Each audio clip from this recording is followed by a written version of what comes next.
Hey, welcome back to Horsepower and a little heads-up tech segment we're calling Bolt Basics. There are hundreds of bolts and studs in a typical engine.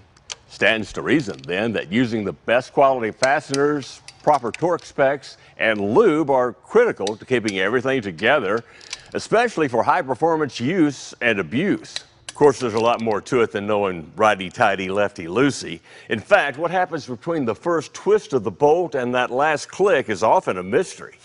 All metals have some elastic properties, which means they can be compressed or, more importantly, stretched. When a bolt or stud is stretched, it has a natural tendency to return to its original length. That's why when you torque one down, you're trying to stretch it just enough to add a clamping force that'll keep it in place. This is also known as preload. Maintaining and achieving a bolt's proper clamp load is all about overcoming friction, and even ARPs can't do that without the right lube.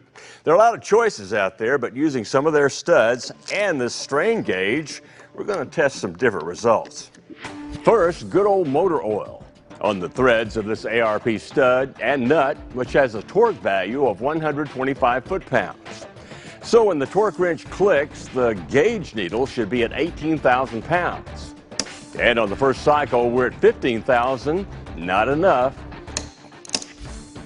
And eventually we do hit the target, but only after several cycles. Next, with a new identical stud and nut, the ever-popular Molly lube. And once again, when the torque wrench says we're there, we're really 3,000 pounds under.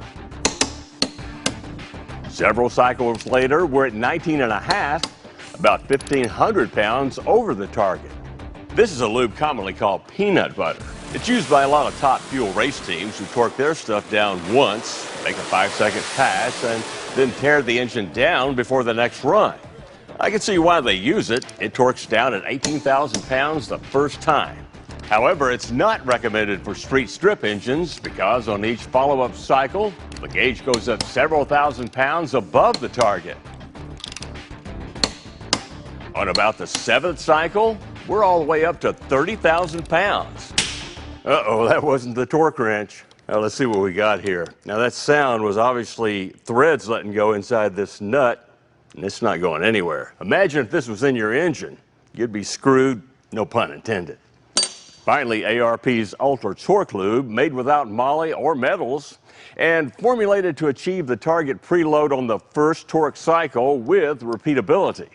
Plus, it prevents seizing and galling on threads. On the first torque sequence, we're at 18.5, which is right in the ballpark.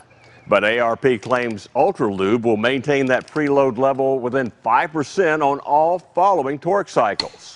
And it does on the second and the third, and for 2 more cycles before we call it quits. Other recent tests measuring rod bolts stretched with different lubes revealed pretty much the same results we got. So, while using quality fasteners and the proper torque specs are critical, it's the lube that lets you hit that target preload and hit it consistently. Today, this ARP Ultra Torque was the only one that really made the grade. You're watching Horsepower.